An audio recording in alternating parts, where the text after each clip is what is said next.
আসসালামু আলাইকুম। তো আজকে আমি খুব সহজ এবং সিম্পল একটা রেসিপি নিয়ে আসছি। সেটা হলো বাঁধাকপির ভাজা। এই শীতকালে বাঁধাকপিটা পাওয়া যায় শুধু। তো এটা সবাই তো সবার নিয়মেই করে। আজকে এটা আমি আমার নিয়মেই করছি। তো দেখুন, চলে আসা যাক, দেখে আসা যাক এটা আমি কীভাবে করছি। তো আমি এটা প্রথমে কি করছি, যে প্রথমে কাঁচামরিচ ফোড়ন দিয়ে নিছি। পেঁয়াজ মরিচটা একটু ভেজে নিয়ে তারপরে বাঁধাকপিটা তেলে দিয়ে দিছি।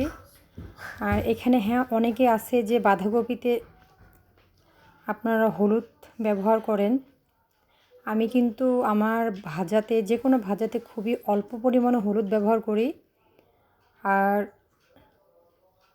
এই শুধু একমাত্র আমি আমার আলুর ভাজাতে আর এবং কি এই বাঁধাকপির ভাজাতে কোনো পরিমাণে হলুদ অ্যাড করি না। এটাই হচ্ছে আমার বিশেষত্ব। তো এটাই আজকে দেখানো ছিল। তা আপনারা এইভাবে প্রায় ট্রাই করবেন বাসায়। হলুদ ছাড়া এভাবেও খেতে ভালো লাগে। সব ভাজিতে কিন্তু না হলুদ দিলে ভালো লাগে না, হলুদের একটা আলাদা গন্ধ থাকে।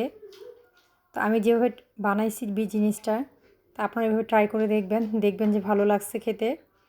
আর যে কোনো ভাজি একটু ভালোভাবে একটু কষাই নিলে, যতক্ষণ পর্যন্ত ভাজাটা তেলটা না বের হয়ে আসে ততক্ষণ পর্যন্ত ভাজিটা করতেই থাকবেন। যখন দেখবেন তেলটা সম্পূর্ণ বের হয়ে চলে আসছে, তো ওই ভাজিটা খেতে না আলাদা একটা স্বাদ লাগে। তো আমি এভাবেই ভাজিগুলো করি। তো স্কিপ না করে আমার ভাজিটা সম্পূর্ণটা দেখবেন, তাহলে বুঝতে পারবেন যে আমি কিভাবে করছি। আর অবশ্যই যখন আপনারা এই ভাজিটা গ্যাসে বা চুলায় করবেন, একটু চেষ্টা করবেন যে মিডিয়াম হিটে করার। আর এই ভাজিটা কিন্তু করতে করতে লাল হয়ে যায়।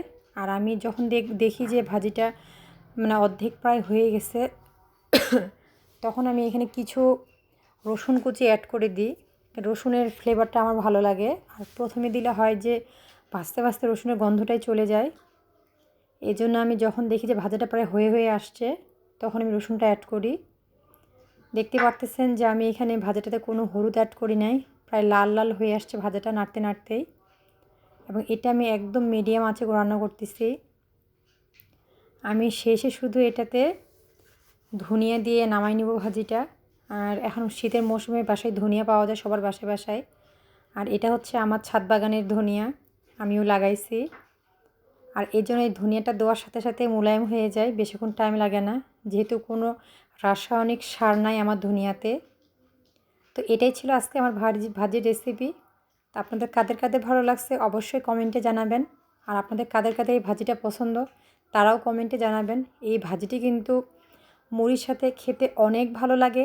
আমিও খাই মুড়ি মাখার সাথে। আপনারা কারা কারা মুড়ি মাখার সাথে এটা খেতে পছন্দ করেন তারাও কমেন্টের মাধ্যমে জানাবেন। তো এই হচ্ছে আমার ফাইনাল লুক। তো ঠিক আছে, আজকের মতোই আল্লাহ।